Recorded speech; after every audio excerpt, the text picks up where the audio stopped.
যুক্তরাষ্ট্রের মতো একটি দলের বিপক্ষে বাংলাদেশ দলের এমন পরাজয়ের কারণটা কি? কে এর পিছনে দায়ী? লিটন কুমার দাসের অনবরত ব্যর্থতা, নাকি নাজমুল হোসেন শান্তর স্ট্রাইক রেট, নাকি শান্তর ক্যাপ্টেন্সি? আমার মনে হয় তিনটি কারণ হচ্ছে লিটন কুমার দাস টানা ব্যর্থতার পরে শুরুতে 15 বলে 14 রান করলেন, এরপরে নাজমুল হোসেন শান্ত 11 বলে 3 রান করলেন, আর পরবর্তীতে যখন বোলিং করেছে বাংলাদেশ দল সেই সময়ে তিনি যেভাবে বোলিং চেঞ্জ করেছেন, যাদেরকে দিয়ে বোলিং করিয়েছেন তারা কিন্তু পুরোপুরি ব্যর্থ হয়েছেন এবং তার তার বোলিং চেঞ্জটা কিন্তু সত্যি দৃষ্টিকটু এবং প্রশ্নের জন্ম দিয়েছে। কারণ হচ্ছে প্রথমে তিনি মাহমুদুল্লাহ রিয়াদকে দিয়ে বোলিং আক্রমণ শুরু করেছেন, যে মাহমুদুল্লাহ রিয়াদ গত 3-4 বছরে আন্তর্জাতিক ক্রিকেটে বোলিং করেছেন সাকুল্যে 15-16 ওভারের মতো, হয়তোবা এদিক ওদিক হতে পারে, এর চেয়ে খুব বেশি কম বেশি হবে না। সেই মাহমুদুল্লাহ রিয়াদকে তিনি শেষ ওভারেও বোলিং করিয়েছেন, যখন যখন সেই ওভারটিতে যুক্তরাষ্ট্রের জয়ের জন্য প্রয়োজন ছিল 9 রান, যেখানে 5টি উইকেট মাত্র 94 রানে হারিয়েছিল যুক্তরাষ্ট্র, এবং মনে হচ্ছিল যে 31 বলে 60 রানের প্রয়োজন, সেখান থেকে আর যুক্তরাষ্ট্র জিততে পারবে না।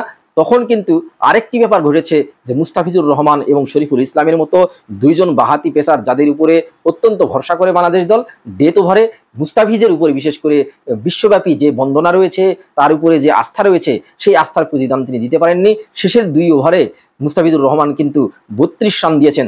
17তম ওভারে তিনি দিয়েছেন 17 রান এবং 19তম ওভারে দিয়েছেন 15 রান, এই 32 রান। এছাড়া 18তম ওভার, সেই 18তম ওভারে কিন্তু শরীফুল দিয়েছেন 14 রান। আর এই 3টি ওভার কিন্তু খেলার পরিস্থিতি পুরোপুরি পাল্টে দিয়েছে, এবং তারা ডেথ ওভারে যাদের উপরে ভরসা করবে বাংলাদেশ, সেই ডেথ ওভারে তারা কিন্তু আস্থার প্রতিদান দিতে পারেননি। আর শেষ ওভারে যখন সাকিব আল হাসান 3 ওভারে মাত্র 16 রান দিয়েছিলেন, আরও একটি ওভার তার বাকি ছিল, তাকে বাদ দিয়ে মাহমুদুল্লাহ রিয়াদের হাতে বল তুলে দেওয়ার যে সিদ্ধান্ত নাজমুল হোসেন শান্ত নিয়েছেন, তা পুরোপুরি ভুল ছিল, ভুল ছিল এবং ভুল ছিল। সেই ভুলের খেসারত বাংলাদেশ দল দিয়েছে যুক্তরাষ্ট্রের মতো দলের কাছে হেরে। যে যুক্তরাষ্ট্র মাত্র 5 বছর হলো টি-20 ক্রিকেট খেলা শুরু করেছে, আন্তর্জাতিক টি-20 খেলা শুরু করেছে, যেই যুক্তরাষ্ট্র বাংলাদেশের বিপক্ষে এই প্রথমবার আন্তর্জাতিক ক্রিকেটে মুখোমুখি হয়েছে এবং বাংলাদেশের সাথে এই প্রথম টি-20 ম্যাচটি সহ তাদের আন্তর্জাতিক টি-20 খেলার সংখ্যা মাত্র 26টি। সেই দলটি কিন্তু এবার বাংলাদেশের মতো দলকে হারিয়ে দিল, টেস্ট খেলুড়ে দলকে হারিয়ে দিল।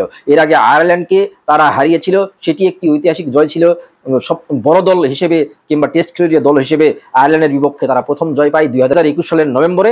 এরপরে কিন্তু অনেক বড় দল তুলনামূলকভাবে, যেটি হচ্ছে বাংলাদেশ, সেই দলটির বিপক্ষে তারা কিন্তু এবার জিতলো 5 উইকেটে। ফলাফলটা হয়তোবা উল্টো হলেই মানানসই হতো। সবাই কিন্তু সেটিই চিন্তা করেছিলেন যে যুক্তরাষ্ট্রকে সহজেই বাংলাদেশ দল হারিয়ে দিবে।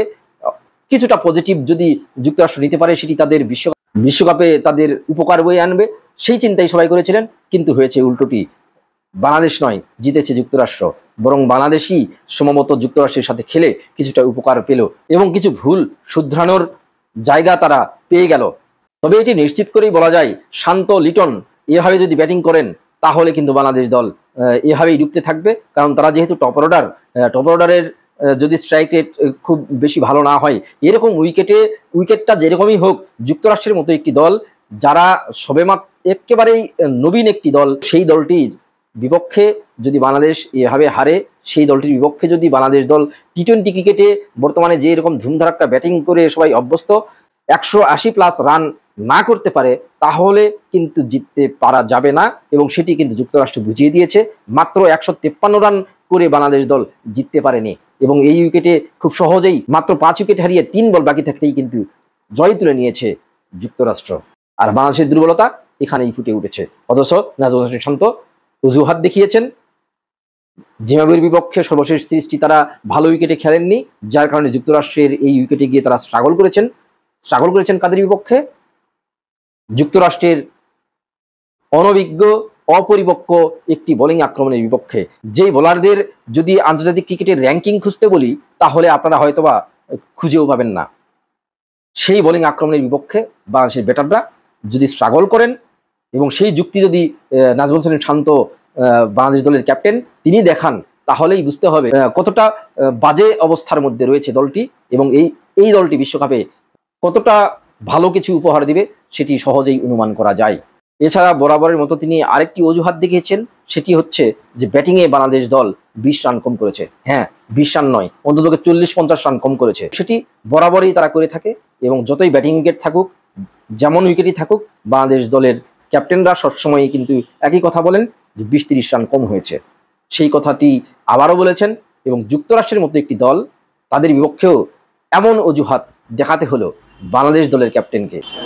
সত্যি সেলুকাস। ধন্যবাদ সবাইকে।